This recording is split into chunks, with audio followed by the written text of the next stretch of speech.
Out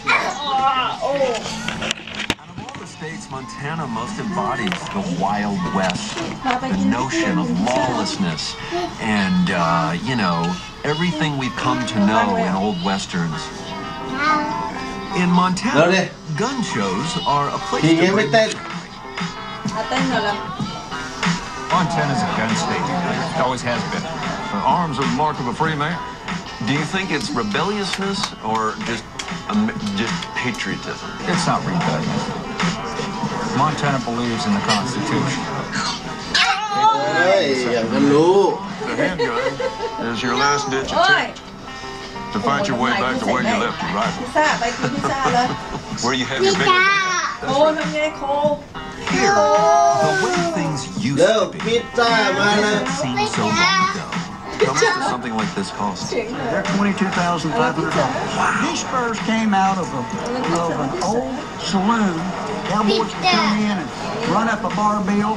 They didn't have the money, so they'd trade in their spurs for the bar bill. Guns are as much a part of the Western history as anything. It's all a part of our culture and our history.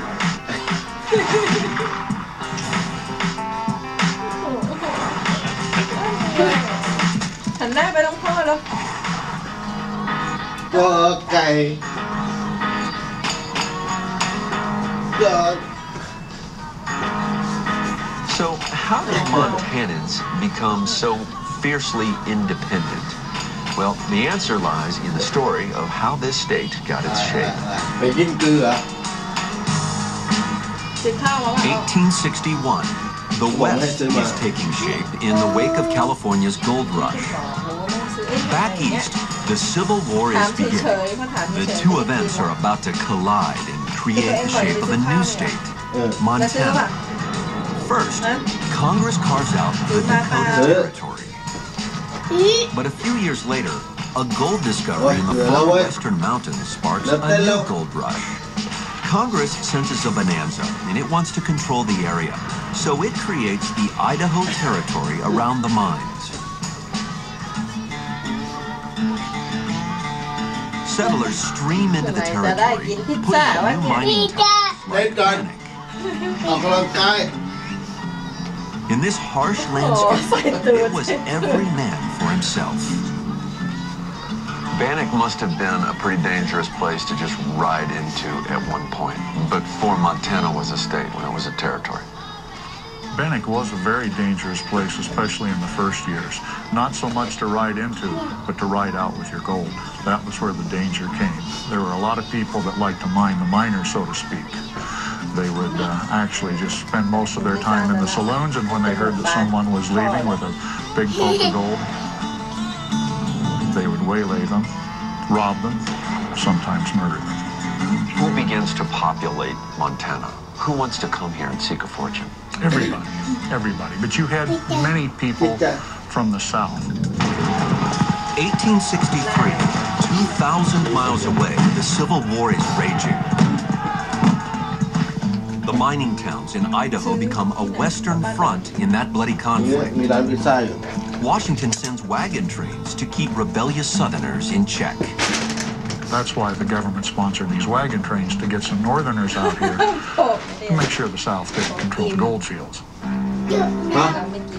President Lincoln then brings in some muscle. He sends a federal judge, Sidney Edgerton, a former Ohio congressman, to maintain order. Edgerton faces a daunting task. The Idaho Territory is split by two mountain ranges, with the territorial capital on the far side of the mountains. Travel, even communication between east and west is nearly impossible. The people of Bannock want to control their own affairs, so they send Edgerton to Washington with enough treasure in his pockets to put Montana on the map. A lot of the townspeople, the rich, wealthy shopkeepers and miners here, supplied Edgerton with a lot of gold and sent him off in the winter. and he went back to Washington.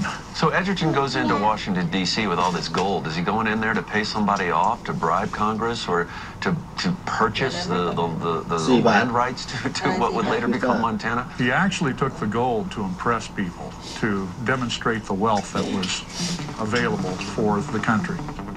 But some believe Edgerton went to D.C. to buy Montana, a territory of its own, with gold worth $145,000 in today's money. Clearly, this was mining interests bribing congressional representatives to give them the boundaries that they wanted.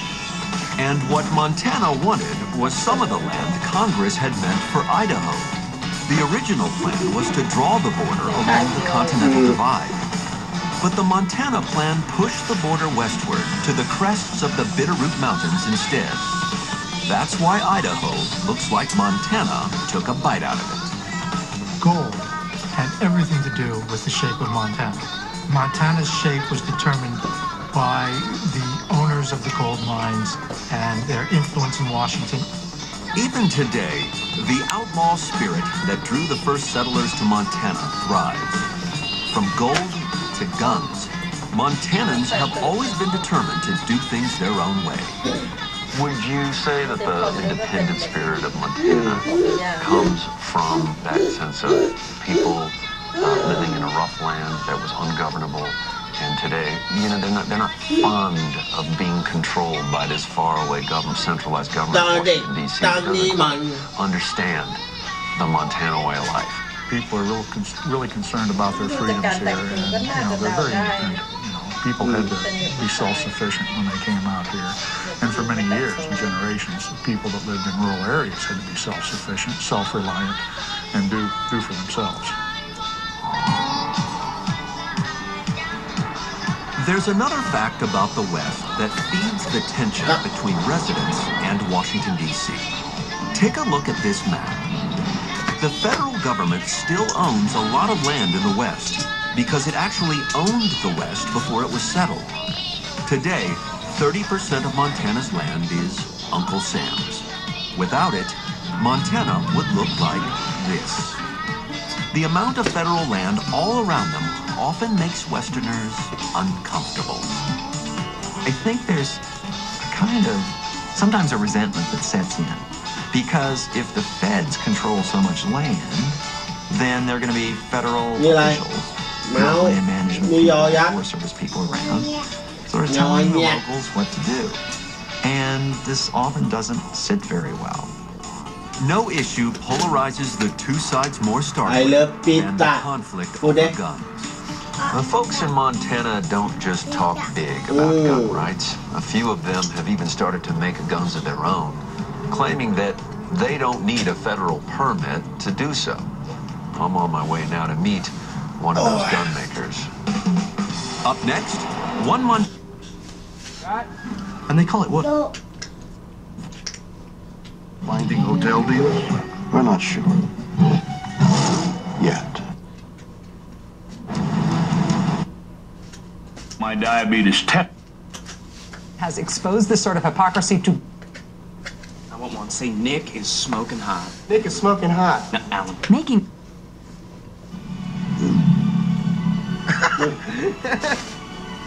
Where are you going? You're gonna need something to help you hold on.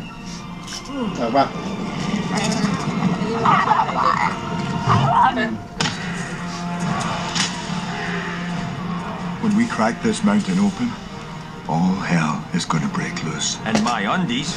Good thing I brought extras. No matter how this ends, it ends today.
We've done it!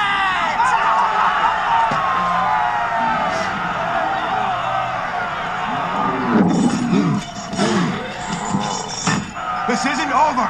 Form your ranks. Hold together.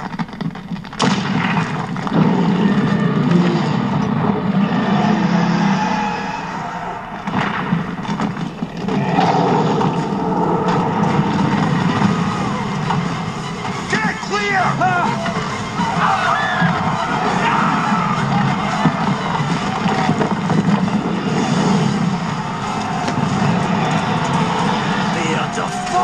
What is that? Odin, help us.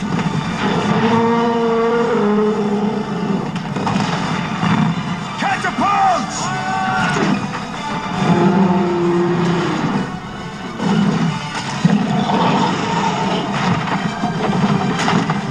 Get to the ships! No, no!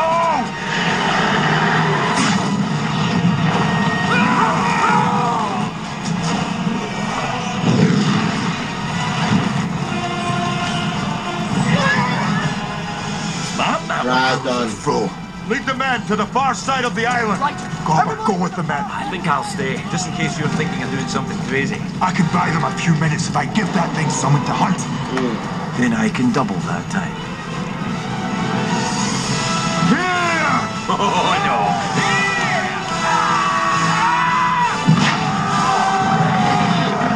Được không? Đúng không?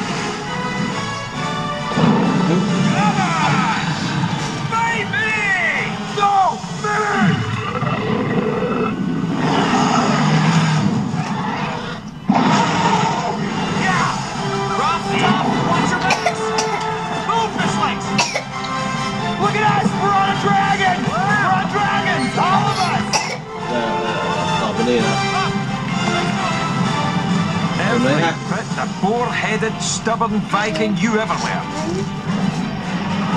Fish legs, break it down. Okay, heavily armored skull and tail made for bashing and crushing. Steer clear of both. Small eyes, large nostrils, relies on hearing and smell. Okay, left, legs, hang in his blind spot. Make some noise, keep it confused. Rough, tough, find out if it has a shot limit. Yeah. Make it mad.